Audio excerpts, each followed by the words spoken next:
O grito ecoava pela Santa Maria como um trovão impossível de ignorar.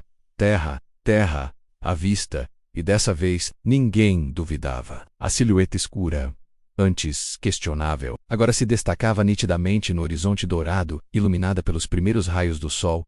Era terra. Terra real, sólida, definitiva.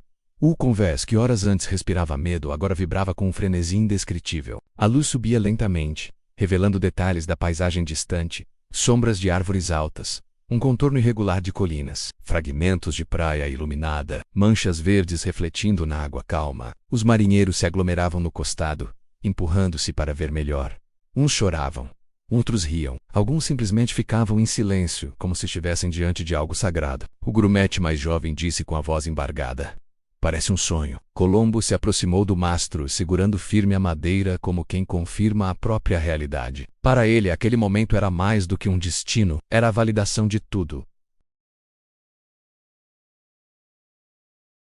A alegria tomou proporções quase caóticas. Homens ajoelharam-se, agradecendo a Deus, em voz alta. Outros abraçavam quem estivesse perto. Alguns riam sem parar, libertando semanas de desesperança acumulada. Um marinheiro exclamou: "Juro que sinto o chão daqui." Outro, completamente tomado pela emoção: "Voltaremos para a Espanha como reis. Nossos nomes serão lembrados para sempre." Mas entre a euforia, havia também aqueles que tremiam de medo, porque a pergunta inevitável surgia: que tipo de terra era aquela? Enquanto a tripulação comemorava, os 3 homens que realmente compreendiam a gravidade do momento permaneceram em silêncio. Martina Alonso Pinson, com expressão dura, mas aliviada. Juan de la Cosa, estudando cada forma da costa, tentando identificar passagem segura. Cristóvão Colombo, que observava sem piscar, como se temesse que tudo desaparecesse ao piscar os olhos. De la Cosa foi o primeiro a falar: "Precisamos escolher bem onde chegar. As águas podem esconder recifes."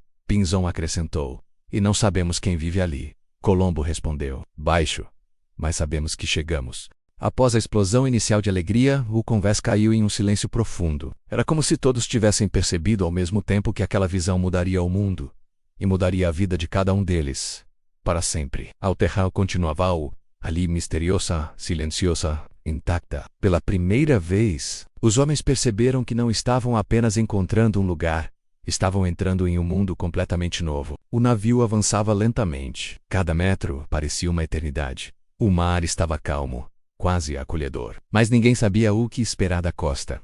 Um marinheiro sussurrou: "E se for amaldiçoada?" Outro respondeu: "E se não for terra, mais ilusão?" Uma onda de ansiedade percorreu o convés, porque agora, diante do desconhecido, o medo e a esperança competiam lado a lado. Conforme se aproximavam, novos detalhes surgiam. Pássaros coloridos sobrevoavam a praia. Formas verdes vibravam com o vento. O cheiro de plantas e terra molhada era quase intoxicante. Sons leves, mas reais, vinham da vegetação. Para marujos que viveram semanas ouvindo apenas vento, madeira e água, aquilo parecia impossível. Era como se a própria terra estivesse respirando. No meio da aproximação, um grito inesperado: "Água rasa! Verifiquem o fundo!" O pânico subiu instantaneamente. Homens correram para as laterais olhando para a água. Juan de la Cosa lançou a sonda menos a longa corda com peso na ponta. Ele puxou. Olhou. Fez de novo. E então disse: "Ainda é seguro. Mas não podemos avançar muito mais." A tripulação suspirou, aliviada. O navio diminuiu ainda mais a velocidade. Eles queriam chegar, mas não queriam destruir o navio a metros da glória. Foi então que aconteceu.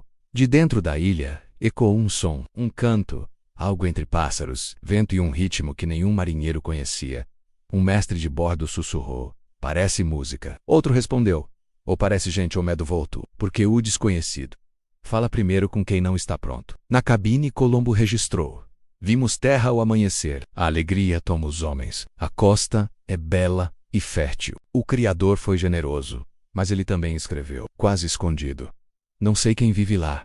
Era a frase que ele jamais diria em voz alta. O sol já iluminava completamente a costa. Era hora. Colombo se virou para a tripulação e declarou: "Hoje, pisaremos na nova terra."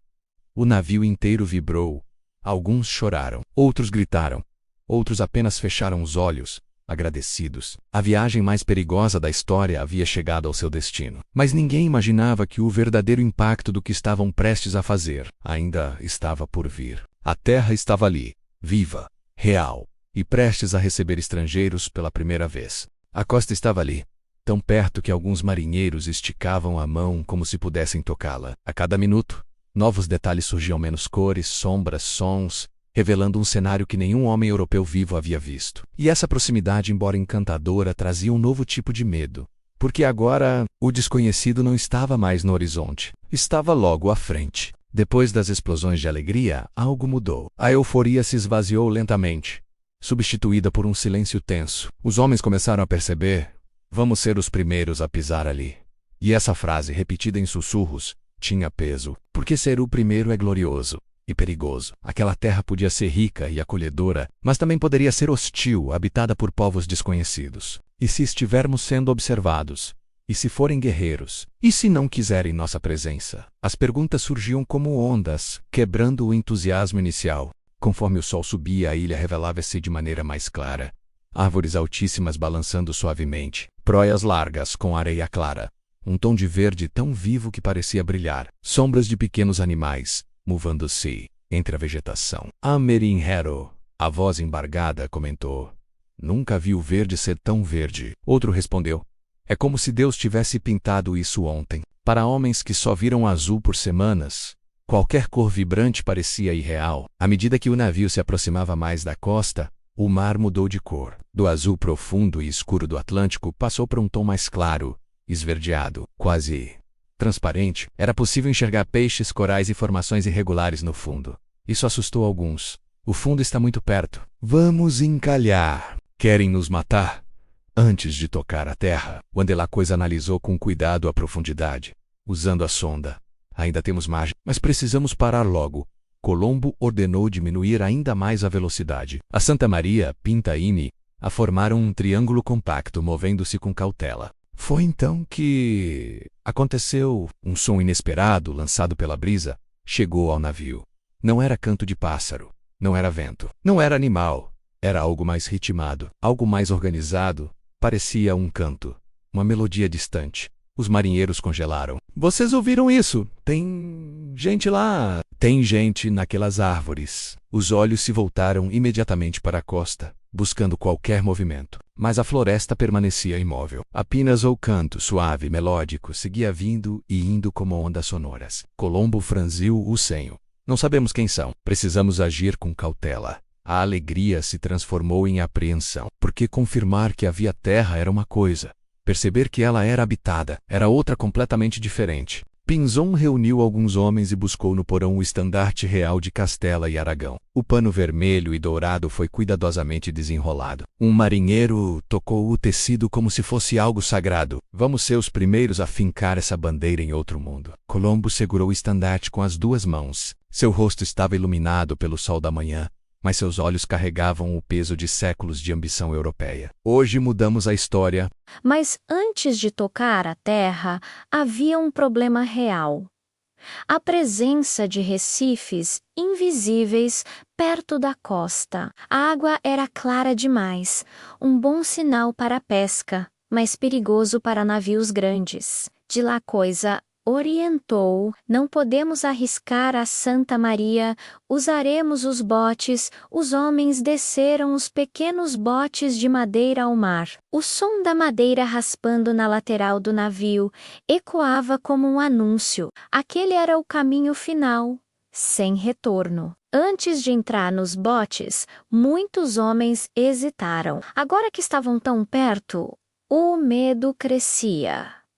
Medo do que encontrariam, medo de ataques, medo do desconhecido, medo de não voltar aos navios. Pinzon o chamou e disse: não deixem o medo arruinar o momento que o mundo inteiro vai lembrar. Wandelacos acrescentou: não será fácil, mas nenhum grande feito é. Aos poucos eles foram embarcando. Os remos entraram na água cristalina. Peixes coloridos nadavam ao redor. A vegetação, vista de perto, parecia ainda mais vibrante. A ilha era viva, muito viva. Cada remada aproximava aqueles homens de um destino que eles jamais imaginariam ao partir da Espanha. Alguns respiravam fundo, outros tremiam, mas todos entendiam que estavam prestes a se tornar a resposta de um mistério que a Europa carregava há séculos. Quando estavam a cerca de 30 metros da praia, algo inesperado ocorreu. Um movimento entre as árvores. Rápido, silencioso, o remo de um marinheiro parou no ar.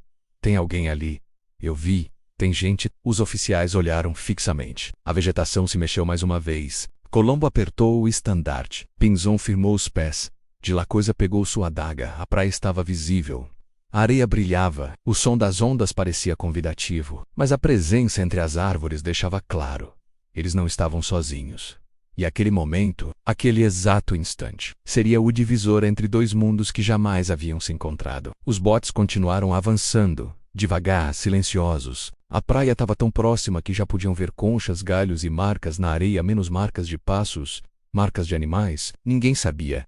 E a floresta continuava observando. O ar pesava. Os homens prendiam a respiração. Estavam prestes a pisar em terra firme. Estavam prestes a entrar em uma nova história. Mas antes que seus pés tocassem a areia, algo ou alguém menos se movia entre as árvores preparando-se para recebê-los. O encontro inevitável estava a segundos de acontecer. E naquele momento suspenso entre o mar e a terra, entre o velho mundo e o novo, o destino do planeta inteiro esperava para ser escrito.